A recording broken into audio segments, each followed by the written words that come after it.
So this is now the new record of defects on one vehicle. Run-of-the-mill family car, a Honda Civic, has shocked me. Let's go and take a look.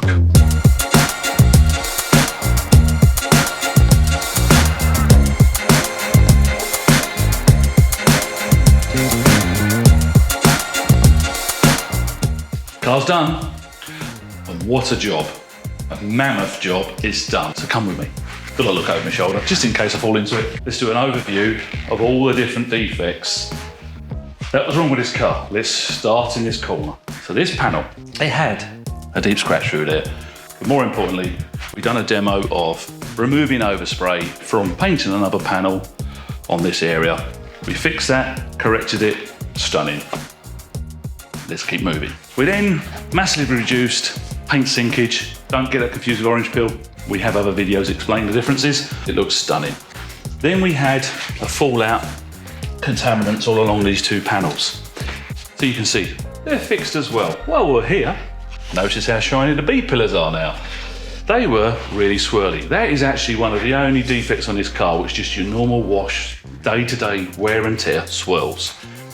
They're obviously fixed. This panel, the panel that's been painted, had random defects, one of them being like a bird lime etching mark and a run mark. Obviously we fixed that. It also had some paint sinkage, that's been fixed. It also had terrible sanding, all in the most intricate, tricky areas, and a horrible blend line. They've all been fixed. And breathe. And then we go to, this panel had horrendous buffer lines, so that's been addressed. We're on the home stretch.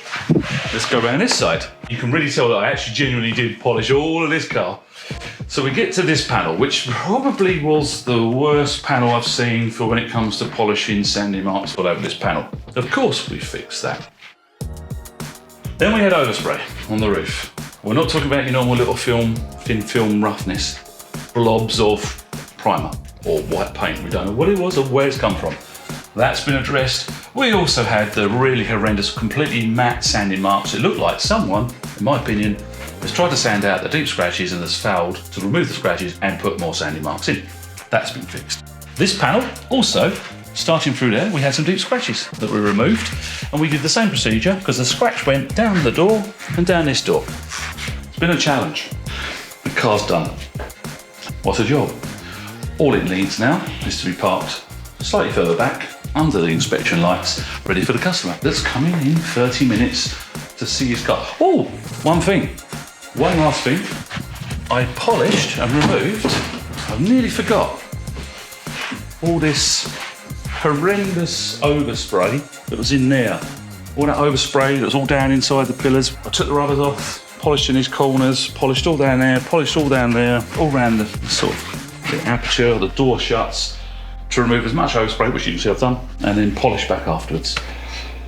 Yes, it's been a challenge. Now, interestingly, as far as I'm concerned, I can only see one, I'm gonna say two panels, that's not true really. I'm not even one panel, two repairs. A repair here, it's got a join there. So that's not a full panel. That's 3/4 of a panel, and a repair there, which is like about a quarter of the panel. So actually, it's only had two panels here painted, the rest of the car's original, and the rest of the car was wrecked because of those two bits of paintwork. What do you think, guys? Comment down below. Stunning results as far as I'm concerned, and what a turnaround. It's amazing what you can do with some polishing methods, basically, late country manufacturing pads. We're here to help you, so stay tuned. Don't forget to like, subscribe. See you later.